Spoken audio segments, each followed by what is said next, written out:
Good morning.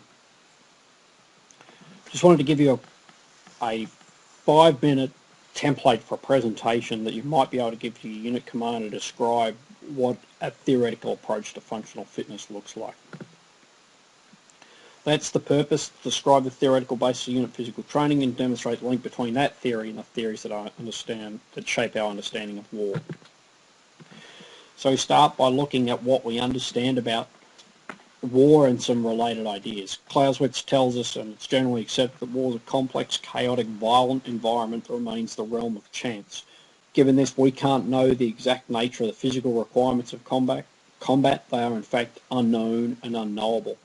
Two related ideas, the first of which is that military athletes are the antithesis of sport-specific athletes. A sport-specific athlete knows the time of their event. They know the location. They can sleep well beforehand. They can eat well beforehand. Military athletes have none of these advantages. We're inherently different to sport-specific athletes. Second sporting idea is the Cynefin theory, or the Cynefin framework, and 5.0 describe both combat and human beings as complex systems, which really leads us into how should we approach this complexity from a physical training perspective. Historically, we've seen two approaches. Firstly, we'll pretend that we know, pretend that we can work it all out. You might describe it as a Schuminian approach to fitness, and that really manifests itself firstly in formal structured programs where you might anticipate or attempt to anticipate that the first 3 months of the year you'd be able to dedicate to building a cardiovascular endurance base. And secondly, we see an over-distinction by MOS and age. For example, we say that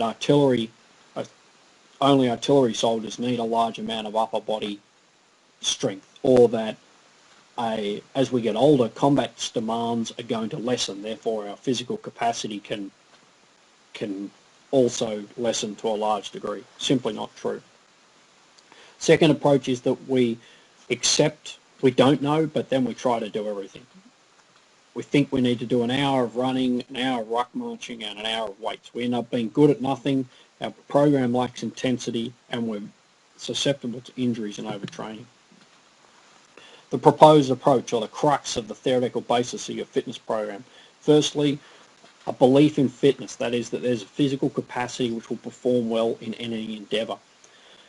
As part of this, you're only as strong as your weakest component. Therefore, you need to be competent across the wide range of the 10 physical skills and across the 3 metabolic pathways.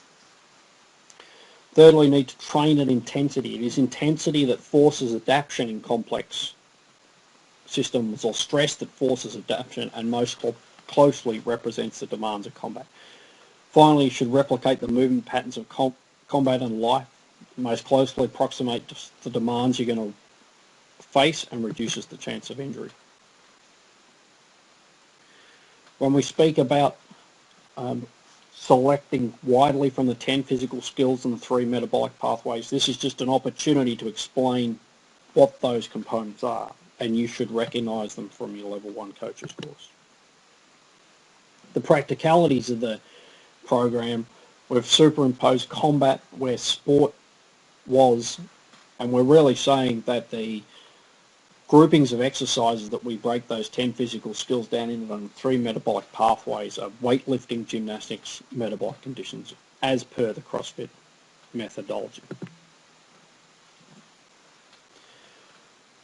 We then give a general overview of what we'll be looking at on a daily and monthly basis. We're not talking about specifics and times and etc. in here. We're really outlining the broad aims of the program by day, month and week. Finally, we're looking at